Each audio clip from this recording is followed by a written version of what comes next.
ನಮಸ್ತೆ ವೀಕ್ಷಕರೇ, ನಾನು ಇವತ್ತು ಆಲೂ ಸಮೋಸಾನ ಮನೆಯಲ್ಲಿ ಈಸಿಯಾಗಿ ಹೇಗೆ ಮಾಡೋದಂತ ಹೇಳ್ಕೊಳ್ತಾ ಇದ್ದೀನಿ.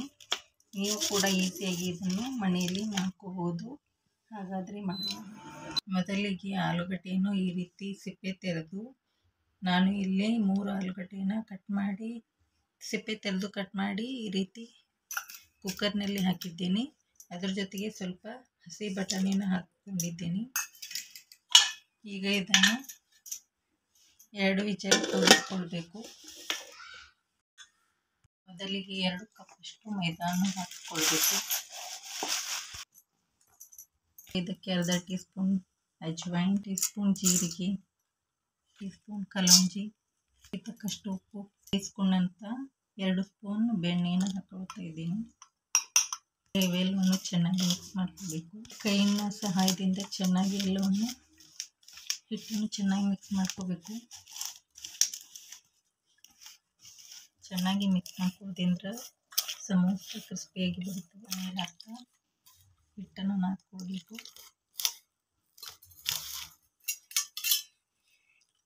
ಚೆನ್ನಾಗಿ ಮಿಕ್ಸ್ ಮಾಡಿಕೊಂಡು 15 ನಿಮಿಷ ನೆನೆಯಲು ಬಿಡಬೇಕು. ನೋಡಿ ವೀಕ್ಷಕರೇ, ಆಲೂಗಡ್ಡೆ ಚೆನ್ನಾಗಿ ಬೆಂದಿದೆ. ಆಲೂಗಡ್ಡೆಯನ್ನು ಚೆನ್ನಾಗಿ ಸ್ಮ್ಯಾಶ್ ಮಾಡ್ಕೋಬೇಕು. ಚೆನ್ನಾಗಿ ಸ್ಮ್ಯಾಶ್ ಮಾಡ್ಕೋಬೇಕು. ಈಗ ಒಗ್ಗರಣೆಗೆ 2 ಟೀ ಸ್ಪೂನ್ ಎಣ್ಣೆಯನ್ನು ಹಾಕ್ಕೊಳ್ಬೇಕು. ಅದಕ್ಕೆ ಜೀರಿಗೆ, ಬೆಳ್ಳುಳ್ಳಿ, ಸ್ಪೂನ್ ಖಾರದ ಪುಡಿ, 1 ಸ್ಪೂನ್ ಅರಿಶಿನ ಪುಡಿ, ಸಾಕಷ್ಟು ಉಪ್ಪು, ಇವನ್ನು ಚೆನ್ನಾಗಿ ಮಿಕ್ಸ್ ಮಾಡ್ಕೋಬೇಕು.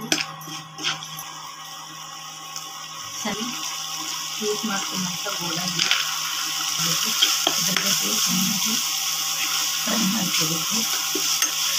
ಬೇಯಿಸ್ಕೊಂಡಂಥ ಹಸಿ ಬಟಾಣಿಯನ್ನು ಹಾಕಿ ಬೇಯಿಸ್ಕೊಂಡಂಥ ಆಲೂಗಡ್ಡೆನ ಹಾಕ್ಕೊಳ್ತಾ ಇದ್ದೀನಿ. ಇದನ್ನು ಚೆನ್ನಾಗಿ ಮಿಕ್ಸ್ ಮಾಡ್ಕೋಬೇಕು. ಕೊತ್ತಂಬರಿನ ಹಾಕ್ಕೊಳ್ಬೇಕು. ಚೆನ್ನಾಗಿ ಮಿಕ್ಸ್ ಮಾಡ್ಕೋಬೇಕು. ಅದಕ್ಕೆ ಸ್ವಲ್ಪ ಧನಿಯಾ ಪೌಡ್ರನ್ನು ಹಾಕ್ಕೊಳ್ತಾ ಇದ್ದೀನಿ. ನೀವು ಬೇಕಾದರೆ ಸ್ಕಿಪ್ ಮಾಡ್ಕೋಬೋದು. ಈಗ ಇದು ಸ್ಟಫಿಂಗಿಗೆ ರೆಡಿಯಾಗಿದೆ. ಈಗ ನೋಡಿ 15 ನಿಮಿಷಗಳಾಗಿವೆ. ಈಗ ಹಿಟ್ಟು ಚೆನ್ನಾಗಿ ನೆನೆಕೊಂಡಿದೆ. ಈಗ ಉಳ್ಳಿಗಳನ್ನು ಮಾಡ್ಕೊಂಡು ಈ ರೀತಿ ಉಳ್ಳಿಗಳನ್ನು ಹಾಕ್ಕೋಬೇಕು. ಸ್ವಲ್ಪ ಹಿಟ್ಟನ್ನು ಹಾಕ್ಕೊಂಡು ಈ ರೀತಿ ಓಲ್ ಶೇಪಲ್ಲಿ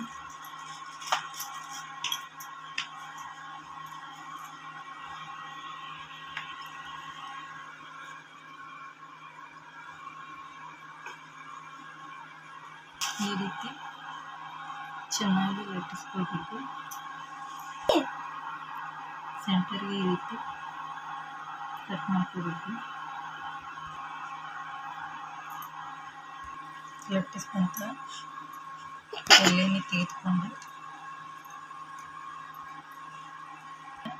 ಇದರೊಳಗೆ ಫಿಲ್ ಮಾಡ್ಕೋಬೇಕು.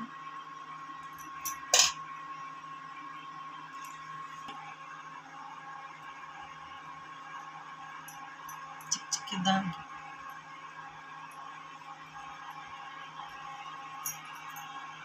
ಮಾಡ್ಕೋಬೇಕು. ಫಿಲ್ ಮಾಡಿ ಇಟ್ಕೊಳ್ಬೇಕು. ಮಾಡ್ಕೊಂಡಂಥ ಸಮೋಸನ ಹಾಕ್ಕೊಳ್ಳೋಣ.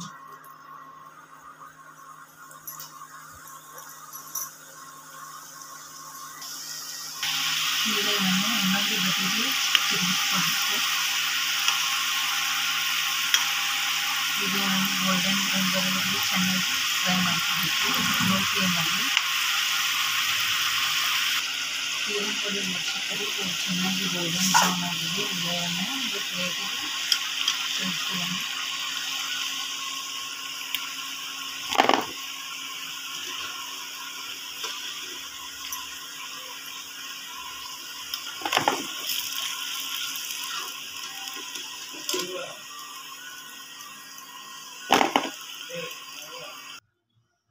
ಈಗ ನೋಡಿ ವೀಕ್ಷಕರೇ, ಕ್ರಿಸ್ಪಿಯಾದಂಥ ಆಲೂ ಸಮೋಸ ರೆಡಿಯಾಗಿದೆ. ನೀವು ಕೂಡ ಈ ರೀತಿ ಮನೆಯಲ್ಲಿ ಮಾಡ್ಕೋಬೋದು. ಹೇಗೆ ಕ್ರಿಸ್ಪಿಯಾಗಿ ಬಂದಿದೆ ಅಂತ.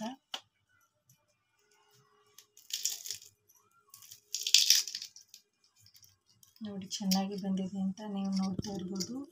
ಈ ರೀತಿ ನಿಮ್ಮ ಮನೆಯಲ್ಲಿಯೇ ಕಡಿಮೆ ಸಾಮಗ್ರಿಗಳಿಂದ ಸಮೋಸನ ಈ ರೀತಿ ಚೆನ್ನಾಗಿ ಮಾಡ್ಕೋಬೋದು. ಈ ರೆಸಿಪಿ ನಿಮಗೆ ಇಷ್ಟವಾಗಿದ್ದಲ್ಲಿ ನನ್ನ ಚಾನಲ್ಗೆ ಲೈಕ್ ಮಾಡಿ, ಶೇರ್ ಮಾಡಿ, ಕಮೆಂಟ್ ಮಾಡಿ, ನನ್ನ ಚಾನಲ್ಗೆ ಸಬ್ಸ್ಕ್ರೈಬ್ ಆಗಿ. Thanks for watching.